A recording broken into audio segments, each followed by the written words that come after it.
وہ سامنے پیش نہیں ہو رہے اور تو اور اس کے علاوہ کیا ان پر کسی طرح کا کچھ پریشر ہے کہ جس طرح سے وہ انکاؤنٹر کر دیتے ہیں اور آسانی سے گولیاں برسا کر اور ان کو طالبان ڈکلیئر کر دیا جاتا ہے؟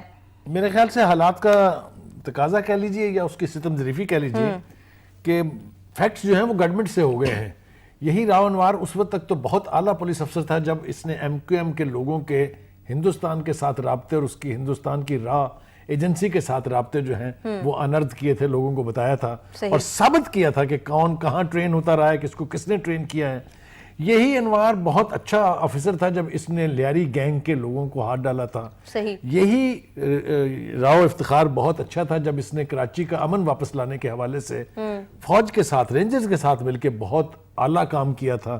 یہ اب اچانک کیا ہو گیا ہے، مجھے اندازہ ہے اس بات کا کہ وہاں کے چیف منسٹر صاحب اس سے نالاں ہیں، اس لیے کہ عزیر بلوچ کے حوالے سے اور بخاری صاحب 250 افراد کا کہا جا رہا ہے میں آ رہا ہوں. میں نے کہا نا کہ جب تک تو یہ سب کچھ سوٹ کرتا تھا اسٹیٹ کو یا وہاں کے حالات کو، اس وقت تک تو راو انوار سے زیادہ ایفیشینٹ آفیسر کوئی نہیں تھا.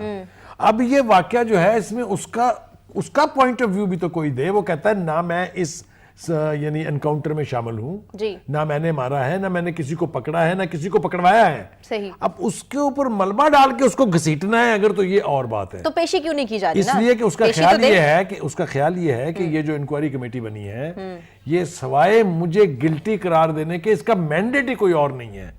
اس لیے اس نے اپنے ٹیلی فونک کال میں اس نے بتایا چینلز کو، اس نے کہا میں کیوں جاؤں وہاں جبکہ میرے ساتھ انصاف ہونا ہی نہیں ہے، جبکہ یہ میرے خلاف گینگ اپ ہے. تو اس طرح تو ان کے لیے تو زیادہ مشکلات نہیں بڑھ جائیں گے؟ دیکھیے 2-3 چیزیں بہت ضروری ہیں جن پہ غور کرنا. 3-4 نام ہی پولیس والوں کے ہیں بڑے پرومیننٹ جو کراچی کے امن سے جڑے ہوئے ہیں. ان میں چودھری اسلم تھا، اس کا کیا حال کیا، کس طرح اس کی ہلاکت ہوئی ہے، میں تو شہادت کہوں گا اسے، وہ سب کے سامنے ہیں.